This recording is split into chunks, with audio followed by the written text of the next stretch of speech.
Hey folks, Slicem here with Slicem Gaming. SGA-1 versus PBT. They're currently in second. We're in fourth currently. War 8 of Season 46. This is a battle for the podium. If we win, we move up on the podium, probably more than likely knocking them down depending on how a couple matchups are. My first fight, I've got Onslaught versus Spider-Man Supreme, Node 6, Combat Deja Vu, Insurance Policy, Spiked Armor. This is a fight that we've taken multiple times this season. We've had a couple different defenders on this node, but ultimately, it's the same thing. Where this is different is Spider-Man Supreme. This is more so about fighting your natural instinct of wanting to throw a medium during the fight.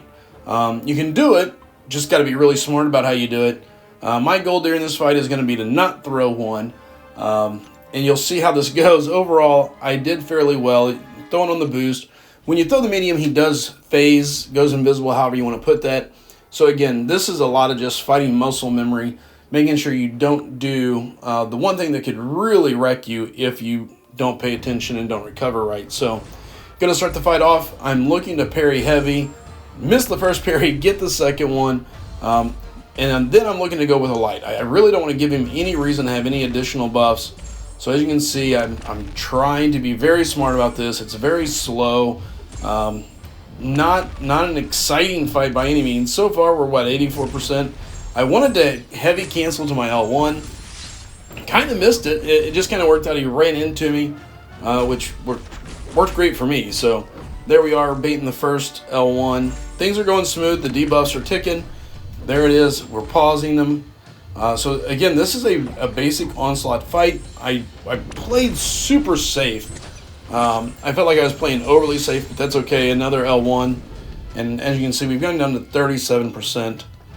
Feeling very solid about this fight, and been doing a good job of basically keeping my natural instincts from wanting to throw a medium. However, here in a minute, you're going to see I give in. And to be fair, I kind of thought, right there it is. I had an opportunity. I got him to blow it. I've got him within kill range, I feel, so at this point I thought to myself, let's go for a kill, and that's exactly what we do. So it was kind of a calculated risk. I knew that once I get him there, I could really kind of just push and look to finish that fight. So that fight goes fairly clean. A little bit of oopsies there at the end, but overall worked out well. Iron Man, Kitty Pryde, Node 15. If you've watched any of my War Season videos, you know I've taken this fight many times. This is a fight that I have come across multiple times this season. I want to say I feel pretty comfortable with it, but it's still a fight that can really sneak up and get you. If you're not paying attention, she can get to a point where basically it's just phase city, and at that point, really what you got to work on is baiting her heavy so that you can get her to throw the heavy, and then you can retaliate on it and punish the heavy and be able to hit her, because once she gets into this, there's really no good way of getting the rest of the prowess off, so that it's capable of intercepting or parrying or doing anything. So there's a couple other mistakes I make during this fight, and you're going to see the first one right here. I go to intercept her after this and go to throw my L2, and instead I botch it and I hit right into her block. So I remove no prowess here in a second. There it is. Terrible job. And I was like, oh man, I have really mucked this up. She's at 13 prowess, so this is going to hurt. Get her to finally throw a heavy that I can start attacking on. I get my L1 off, which is massive. As you can see, did a ton of damage. Trying to get her to bait the heavy, she throws them back to back, and I just froze. I froze right after the first one. I don't know what I was thinking here, but either way, it worked out great. Got her to throw another and was able to combo her to death. The L1 was huge. It hit super strong, took her down really far, and was able to put it where I could get that nice, clean kill. I say clean, other than the mistake, and, throwing the L2 into the block. All right, we've got Onslaught, Spider-Ham, Node 27, Hazard Shift Shock, Bleed, Power Focus 2. Onslaught for this is perfect. Onslaught is going to heal from the node, so I really don't have to worry about much. I just need to make sure that there's a couple things I do. Number one, I throw my L1 as soon as I get it. I don't want to give Ham a chance to get all evading on me or anything like that.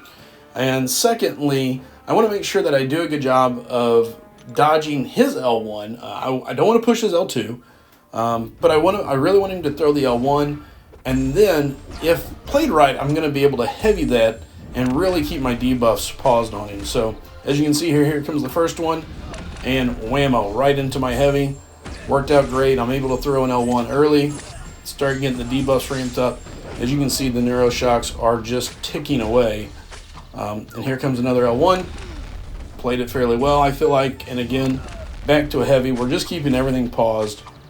Back to the L1. And at this point, I'm like, man, I feel like I should have done more damage by now, but I guess it's better than nothing. So back to another L1 and continuing to just slowly cook the ham. You know, we've got him on a slow roaster, it feels like, but that's okay. It's working. The other thing to keep in mind is every time Onslaught has a shock on him, he passively, or automatically, I should say, will put a Neuro Shock. So this node really ramps Onslaught up. And as you can see, this was really just a bait L1 and heavy fight, being able to pause my debuffs and really just slow cook ham. So yeah, that worked out great. 35 hits, 0 hits on me. I'll take that. Next fight, I've got Long Shot. Again, this is another hazard shift node. The big difference here is one eye open. This means no parry, and I can't make the mistake of accidentally pushing myself over to an L3. L3, if you watch it again, watch my war videos. Last season I did it on accident with Blade against a spot and almost killed myself. So again, Onslaught's L3 does put a stun on, so the one-eyed open can really shoot back a lot of damage on you and could really risk killing yourself. So got our invuln just in case we slip up. We're playing this like it's stun immune.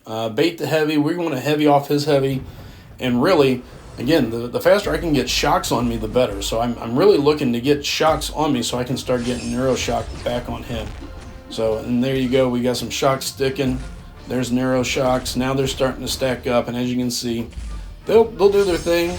I am a little hesitant to heavy his heavy. I did it once before early this season, and I totally botched it and instead got clipped by his heavy. And here, I get him to take and throw a heavy. I throw my L1. And again, I feel good. We're getting a lot of shocks on me, which in return just builds the Neuro Shock damage on him. And we're going to keep going. Since we got shock up, I wanted to land as many hits as I could, just letting those kind of build. So, downside is I've not been able to pause them. So you can see they fall off fairly quickly, really, if you don't pause them. So that was the biggest downside to this fight. I did a terrible job, in my opinion, of pausing the debuffs. I wish I had done a better job pausing them. Got clipped by the L1 a little bit ago, but dodging it there. So we're sitting at 100 health, 100% health. So this is going in our favor. It's just been long. But, you know, I'd rather be safe and take a long fight than to risk something and put up a death. I feel like a lot of this war is really going to come down to who dies more. Obviously, that's kind of the deal here, but there's plenty of deaths, I guess I should say, in this current tactic.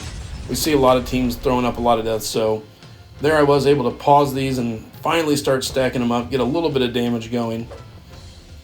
Haven't thrown an L2, and really I would like to get to an L2. Baiting his L2 there, again, I don't have to worry about the Incinerate, I don't have to worry about Bleed, I don't have to worry about Shock.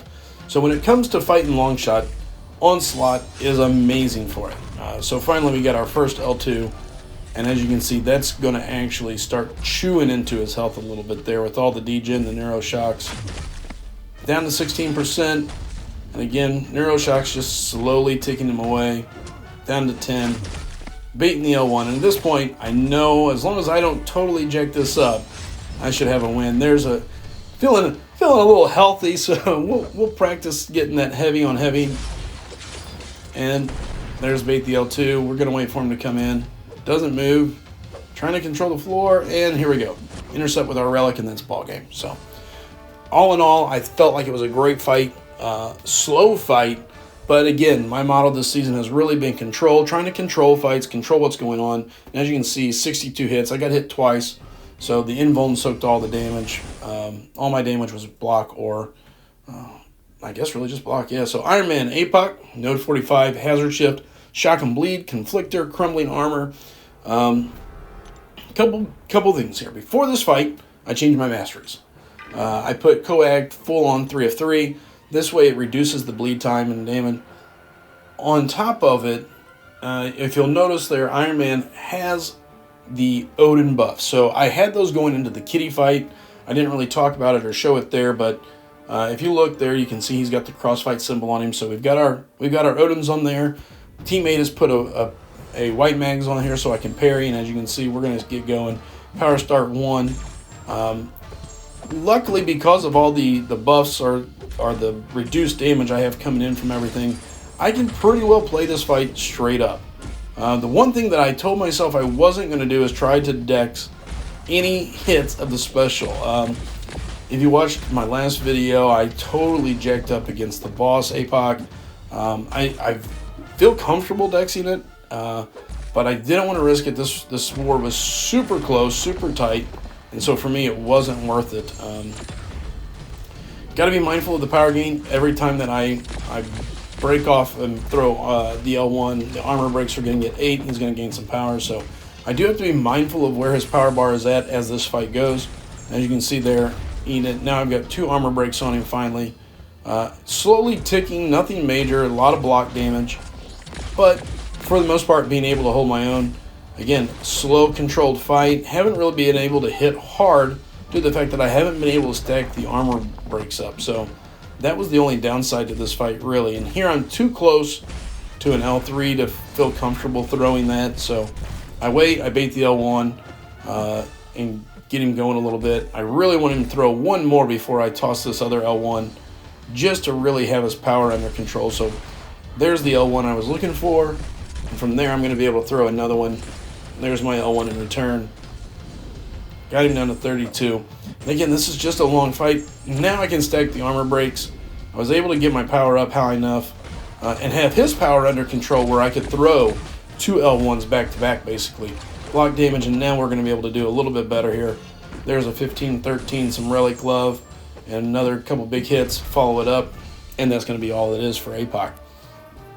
So, clean fight. Long fight, kind of slow. Could I speed it up? Probably. I could have played a little riskier. I could have done a couple things a little differently, but ultimately, this is the screen we're looking for. That's a victory screen for the war. We end up coming out and beating Prod Battle Team, which is huge. So PBT goes down, SGA with the win. We died 10 times, they died 13. It was a super close matchup. I probably lost half my morning just sitting there kind of watching the screen, waiting to see if they were going to die. After that victory, you can see we move up into 3rd overall. So you got GT40 number 1, Salty number 2, and then SGA-1 falling into the 3rd spot on the podium right now. It's good to see ourselves back on the podium. We got a couple wars left to defend it. Hopefully we can do that and finally net us a podium season here at SGA-1. So keep watching. Thanks for the support. And as always, take care, have fun, keep on gaming. Adios.